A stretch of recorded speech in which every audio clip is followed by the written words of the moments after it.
I want to express my appreciation to this church for this gracious occasion and for the extra feature of making my books available. I do not sell my books and do not push them. I'm not ashamed of them. They're half of my ministry, but I never have had much to say about them. I'm getting to where I'm a little nervous about having written so many. I'm reminded of the author who asked a friend of his, "Have you read my last book?" And he said, "I hope so."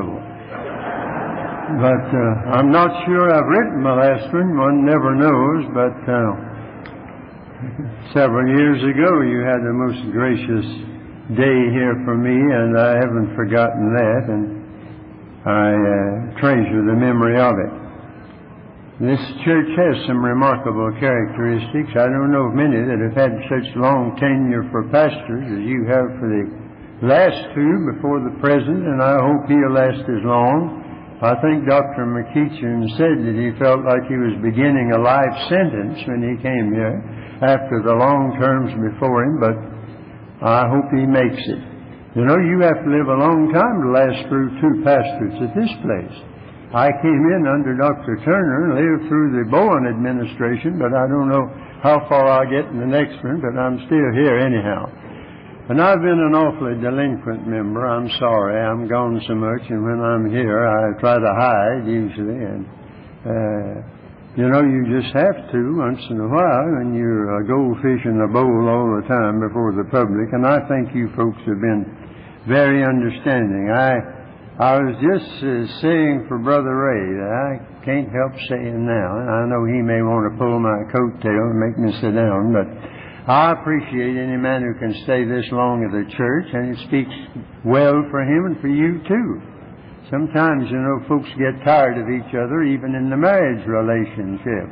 I heard of an old couple in a rest home that she couldn't hear, not well, and he was trying to make her feel better, and he said, "I'm proud of you." And she said, "Hey?" And he said, "I'm proud of you." And she said, "I didn't get it." He said, "I'm proud of you." And she said, "I'm tired of you, too." Sometimes it works out like that, but I don't find a lot of that here in the pastorate. We're having too many two-year preachers these days, and I like to see men that can stay with it in the pastorate and on the staff, and it speaks well, and I think it glorifies God. Now tonight, if you don't mind, I'm not going to preach a regular sermon. I think sometimes we like for a man to tell us what happened to him if anything did. We don't just want his opinions. I don't care a lot about what this man thinks about this and what he thinks about something else, but I do find myself saying, "Has anything happened to you? Tell us about that." And I'd like to leave with you a word of testimony, and I don't know of any more appropriate text than Psalm 66, beginning with verse 16. "Come and hear, all ye that fear God, and I will declare what he hath done for my soul. I cried unto him with my mouth, and he was extolled with my tongue. If I regard iniquity in my heart, the Lord will not hear me, but verily God hath heard me. He hath attended to the voice of my prayer. Blessed be God, which hath not turned away my prayer, nor his mercy from me." After 64 years in the ministry, I feel like that I'm entitled to make a few observations, and maybe I think I'm entitled. I'm going to make a few, whether I'm entitled or not. With your kind indulgence, I'd like to reminisce just a little. At my age, we're supposed to be in a rocking chair drawing our Social Security and reminiscing about the good old days that weren't so good after all. But, you know, distance lends enchantment to the view. It always looks better some other time. Somebody wrote to a newspaper editor and said, "Your paper's not as good as it used to be," and he answered, "It never has been." And you feel that way about the good old days sometimes. But my memories begin not too far from here, an old home which I still hold on to on top of a hill between Hickory and Shelby, with a view at night of the lights at Hickory, Newton, Conover, Maiden, and Lincoln, like footlights around the stage on the east.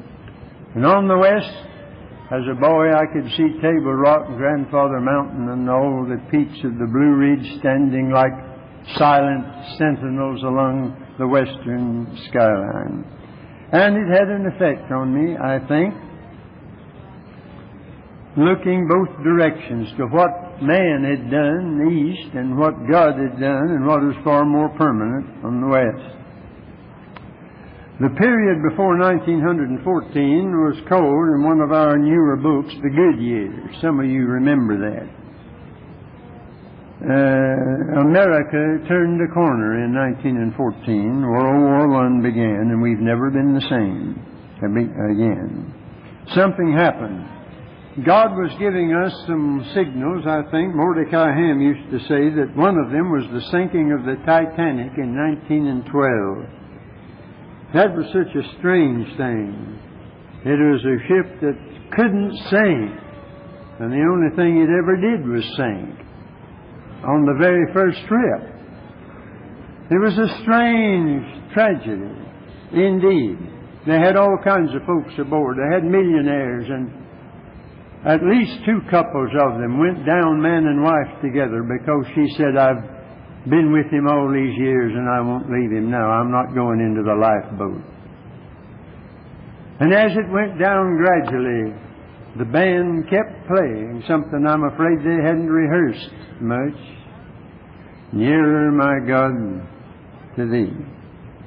The strange thing about it was that it did the very thing it wasn't supposed to do, and all on account of a plain old hunk of ice out in the middle of the ocean, as though God used the simplest thing to teach us a rebuke to our proud pride when we thought we had overcome all the dangers.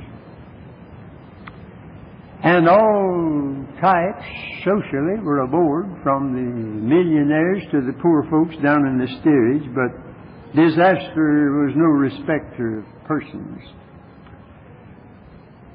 I felt that with Dr. Ham that God was trying to tell us something, but whatever it was, we didn't learn it.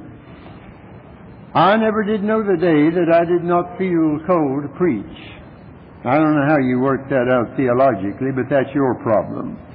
At 12, I stood in Old Corinth Baptist Church and asked them to license me to preach, and those farmers didn't know what to do with a 12-year-old wanting to start preaching right away. And the Bible said, "Lay hands suddenly on no man," and that meant with regard to this sort of thing. But they did, and I started out as a boy. I didn't know anything. I really didn't know anything. Well, I didn't even suspect anything in those days. And I didn't get out a pad and pencil and figure, now what will be my fringe benefits by being a preacher? And will I be appreciated for what I'm worth, which wouldn't call for much appreciation anyhow. A call to preach in the old days settled it. You either did or you didn't. Peter got out pad and pencil, you remember, when the rich young ruler walked off from Jesus in the great refusal. I think there's a connection there because this is the next incident recorded. And Peter saw him go away, and then it says, "And Peter said, Lord, we haven't done like that. We have left all and followed Thee. What do we get?" Now that's a poor question to ask. I started out without Social Security, without financial security, but thank God I had eternal security. And I remember that the first time I tried to speak away from home was in the First Baptist Church of Hickory in 1913. They asked me to come over and speak at the midweek prayer meeting. They didn't have paved roads, and Hickory was 12 miles away. My father secured the services of a farmer who had an old model Ford. You know, the kind with the bulb horn, 30 horsepower, and 20 of them dead. We started across those dirt roads, and the closer we got to Hickory, the more frightened I was because I hadn't been to town much in my life. And it got bigger as I drew nearer, and when we came to the front and looked down the aisle, it looked like a mile to the pulpit. I went forward, and Dad stayed at the back. And they put me in a chair, and Dr. Bradshaw stood on one side, and the pastor of the church, J.D. Hart, stood on the other. And I did the best I could. And I've been trying to do that ever since. And that's all God ever asked of anybody, to be faithful. Just plain faithful. I often think of old Amos when he went up to Bethel to preach. He didn't follow the beaten path. No ministerial committee had ever invited him. He hadn't sent his manuscript on to headquarters where some scribe in a swivel chair who never had done any preaching and went through it with a red pencil to make sure there wasn't anything in it to disturb the status quo. Dr. Kyle Yates used to say his time had not been spent in the divinity school. He was unwilling to be classed as a member of the guilds who made their living by bowing to the wishes of the people and preaching a pleasing message that would guarantee a return engagement. Amos wasn't looking for a return engagement. The fact of the business is he wasn't invited up to Bethel the first time. He certainly didn't get invited back, but he declared his soul. He didn't take the teeth out of his sermons in Tekoa and then gum it up at Bethel. And when he came up there to preach, they said, "What do you mean with such boorish, rustic preaching as that? You ought to be back in the backwoods. We never had it so good here." He knew better because he had a hotline to heaven, and God had assured him that judgment would fall. Dr. Amaziah said, "Where are your credentials?" And Amos said, "I'm not a prophet by profession. I'm not the son of a prophet by parentage, but I'm a prophet by providence. The Lord took me, and that's the only credentials you need to preach anyhow." He didn't go to Bethel to make his preaching acceptable. He went to make it available. He didn't go up there to make them like it. He went up there to see that they got it. Billy Sunday used to say, "My, what a man." And a few of you still remember Billy Sunday. I got to know Ma Sunday right well at Winona Lake, and she let me look through his sermon outlines. Double, quadruple-sized type, because he didn't stand behind the pulpit. He went back and forth all the time. He had to have something he could see in a hurry when he went by. And so I looked at these notes. What a man! What a man he was. But he said, "They tell me I rub the fur the wrong way. I don't. Let the cat turn around." And I found that when the cat is going the right direction, I'm stroking the cat. We get along fine. It's just when the cat's going the wrong way that we have trouble. My first pastorate was near Elizabeth City. One of your fine men here, Harold Pritchard, was one of my flock back in those days. I hope he won't dislike my setting a sort of a little age tag on that by what I said. But I remember that World War I had ended and new ideas were going around. The Scopes trial came to pass with Clarence Darrow on one side, William Jennings Bryan on the other, and I think it is an index to the times we live in that today this world applauds Clarence Darrow and scorns William Jennings Bryan, which is not to our credit and no discredit to Mr. Bryan. Harry Emerson Fosdick was just coming into notice, and I was impressed with what looked like the new approach. And I thought the gospel ought to be adapted to the modern mind, which I didn't know then is not very modern and not much mind. But I started out to try to adapt it anyhow. And the Lord closed the doors in my face. I had nowhere to preach. And I remember that when Roy Angel came, it was his first pastorate, by the way, married his wife in that community. And he was preaching there, and I was there at that time. I won't forget, it was during that meeting that I ran across a poem. I don't remember the last of it, and I wish I could find the rest of it. And all over this country, I asked, "Do you know it?" Nobody ever does. It had these two lines, and they spoke to my heart. "How sad will be the days in store when voice and vision come no more." And that was my plight. I didn't have anywhere to preach because God didn't like the way I was preaching. But He'd called me, and He knew my frame and remembered that I was dust. Several things touched me, however. Dr. R.A. Torrey, that mighty man of God, saying to me one time, "Young man, make up your mind on one thing and stay with it." And then that book by the great Presbyterian Gresham Machen on Christianity and liberalism. And it was made clear to me through that book. And God spoke to my heart and said, "If you will get these newfangled notions out of your head and go back and preach the plain gospel as you did when you were a boy, I'll make a way for you." And I took him up on it. I did, and he did. And the first thing I had to do was to go back to Salem Church and preach it straight for 3 years. And to this good hour, I've never lacked for a message or a place to preach it. You see, I was out in the novelty shop and I needed to get back in the antique shop.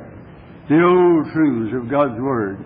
We don't need something new today half so much as we need something so old that it'd be new if anybody tried it. They say, well, he didn't tell us anything new. No, I don't. I won't be doing that next time. And I started out preaching this way. The devil said, you will starve to death at that. And from the way I look, you may think the devil is right. But I'm getting along all right, thank you. I'm having no trouble because God kept His Word. I thank God for old-fashioned preaching. The sun's old-fashioned, but no substitute has been found as of now. Air's old-fashioned, but without it you gasp and die. Water's old-fashioned, without it you go mad, no substitute. Don't you get excited just because we've split the atom and gone to the moon and talking about DNA and all the rest of it. Sin's as black as ever, and hell's as hot, and judgment's as certain, and eternity's as long, and salvation's free, and nothing important has changed. I say that again and again to youth today. Nothing important has changed, just little superficial things that have changed. Living, He loved me. Dying, He saved me. Buried, He carried my sins all the way. Rising, He's justified freely forever. One day He's coming. Oh, glorious day. That's what I'm preaching. But if you think that getting right with God is going to make it peaches and cream from then on, you've got a lot to learn. The minute you start out for a closer walk with God, the devil is aroused and you can look for trouble, and plenty of it. The devil hates that sort of thing. The average church member is not causing the devil enough trouble to even get his attention. But you take somebody who does, and the devil gets active. I remember in 1938, I was preaching across the state of Iowa, a night at the place. I could do it in those days, or I thought I could, but about the middle of that trip, I preached in Creston, Iowa. Went to bed that night, couldn't sleep. Next night, couldn't sleep. And for 2 years, I was plagued with sleeplessness and depression. I couldn't account for it. All the time God was opening doors for me, and I didn't feel that I could do it. No doctor would have told me to undertake a work where you sleep in a different bed every week, change water, climate, and all the rest of it. But I finally said, Lord, I can't figure this out. It's a lot easier to preach a sermon on guidance than it is to get it sometimes. But I said, Lord, I'm going to make the venture, and if I'm wrong, stop me. And I started. My first date was in Grand Rapids, and I got as far as Chicago and came down with the flu, and they put me in the hospital. And the devil sat on the foot of the bed and said, now what are you going to do? You don't have a church. You can't do this. I'd been invited down to Florida Bible Institute for some messages, and I turned it down. The doctor said, get out of this country. After all, any southerner who will go to Grand Rapids in January to preach, there's something wrong with him anyhow. So going back down to Florida. I went there and met two people that have meant a great deal to me. A long, lean, lanky North Carolinian wandered in, a student, one day and said, I'm Billy Graham from Charlotte. I didn't know who I was talking to. And a young lady there, we met, and she took pity on me in my sad condition, prepared soup that I could eat, and would bring it to the door and tap on it and get away before I could open the door. She took mercy on me, and she was willing, finally, to risk traveling with a half-sick preacher with not much money, who didn't know whether he could do what he started out to do or not. And I owe more to Sarah Ulrich than any words will ever be able to express. Took off on December 14th, 1940, and for 33 years we covered the country. God knew what He wanted me to do. I had started north. He turned me south. The Lord knew which direction I needed to go in. There I was, half sick, trying to preach 4 and 5 times a day. I don't know what makes preachers do that, but I did. Trying to arrange a preaching schedule in California and planning to get married. That's too much for anybody, all of a sudden. But God was with me. I remember that the last meeting I had at that time, there was a radio program that every time I finished speaking, it had a headache powders ad, and it always came on immediately after my sermon. You can always snap back with stand back. Right after my sermon. And the preacher that week when we were married sent me a telegram, and after wishing me every good thing, he ended up, and remember, you can always snap back with stand back. So all I can say is, all the way my Savior leads me. What have I to ask beside? Can I doubt His tender mercy, who through life has been my guide? It was in 1973 that my helpmeet went to heaven, and we thought that God might heal her. We'd heard of people who had been healed, and God does heal some people, but not always. And I remember in Daily Light that one morning my reading was, "This sickness is not unto death, but that God may be glorified." And I laid hold of it. I said, I'm going to take that for my verse. I told Dr. Bowen that. But God didn't heal Sarah. And then I began to look into it a little more, and I said, now what does this mean? Then I remembered it was about Lazarus, and God didn't heal Lazarus, let him die. But of course He raised him, and God will raise all that are in him. But it said, this sickness is not unto death, but that God may be glorified.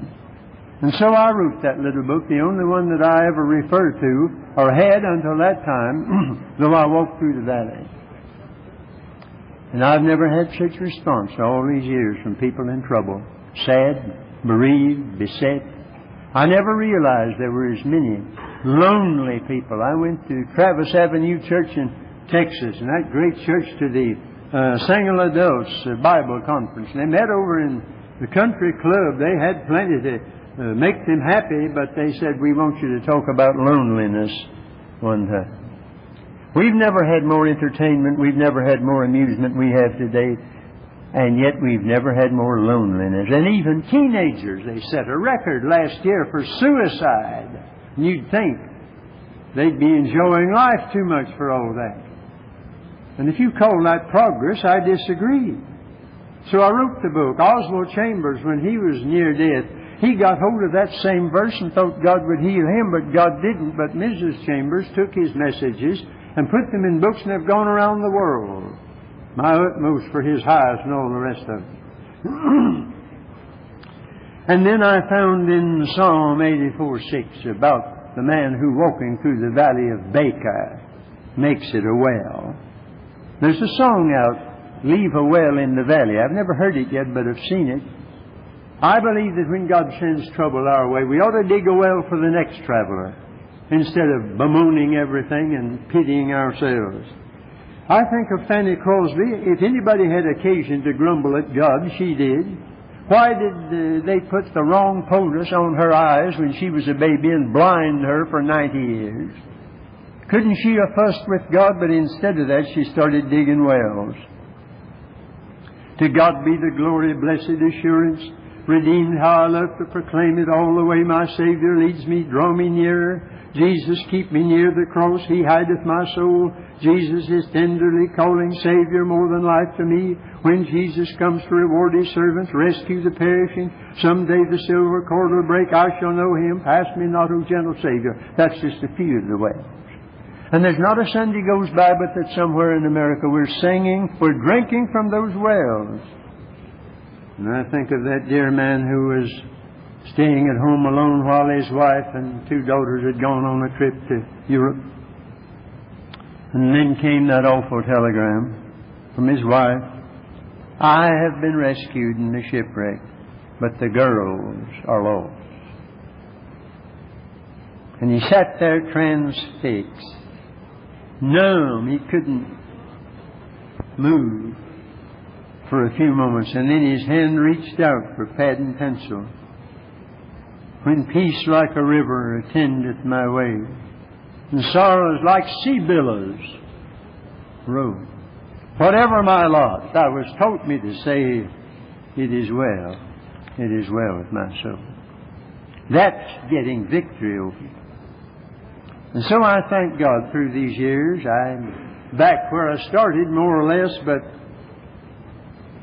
I remember Dr. Lee, bless his heart. I wonder, he's very, very ill right now. I hope he's... What a man, what a man. I had lunch with him about 3 years ago, and when we walked in the door, there was this picture of Lady Lee there on the wall. He said, well, it doesn't get any better. Doesn't get any better. But what a man. He said, I never tell people that I'm going home. I tell them I'm going back to Memphis in the loneliness. But my times are in His hand, thank God. No man can pluck us out of His hand. We are graven on the palms of His hands. I call that having the situation pretty well in hand. And one day when life's last picture is painted and the tubes are all twisted and dried, when we reach the other side, we shall know Him by the print of the nails in His hands. I'm on my way home. Some years ago, a long time ago, I had a meeting in Narberth, Pennsylvania, in the First Presbyterian Church, little church. That young pastor has gone up and up until now he's pastor of Fifth Avenue Presbyterian in New York City. He's written a book, Home Before Dark. It's a wonderful title. And it reminded me when I first looked at that title. When I grew up in the country, my dad and I had an understanding that I was to be home as a little fella by sundown. We didn't argue about it. We didn't discuss it. Not then. We didn't have much dialoguing back in those times. When Father stated it, that settled it. He believed he was the head of the family, and the rest of us were inclined to agree with him. And so I saw to it. And I have found myself in these latter years praying again and again, Lord, I want to get home before dark. This is O. Henry's town. And the last thing he ever said on earth was, I don't want to go home in the dark. I don't know what he meant, but I know what I mean. I have found myself saying, Lord, if it's all right with you, I'd like to go before I lose my faculties while I'm still able to carry on. I can't dictate that. Some time ago I was down in Birmingham and I went to see Carl Gears, who used to be pastor of First Church Chattanooga, and then went to Tremont Temple in Boston, and then down to the church where I was then preaching in Birmingham. When I walked in the room, I'm afraid my face betrayed my shock. This man's such a rugged specimen. I never thought he'd come to where he'd appear like that, look like that. They'd take him to church and he'd cry like a baby.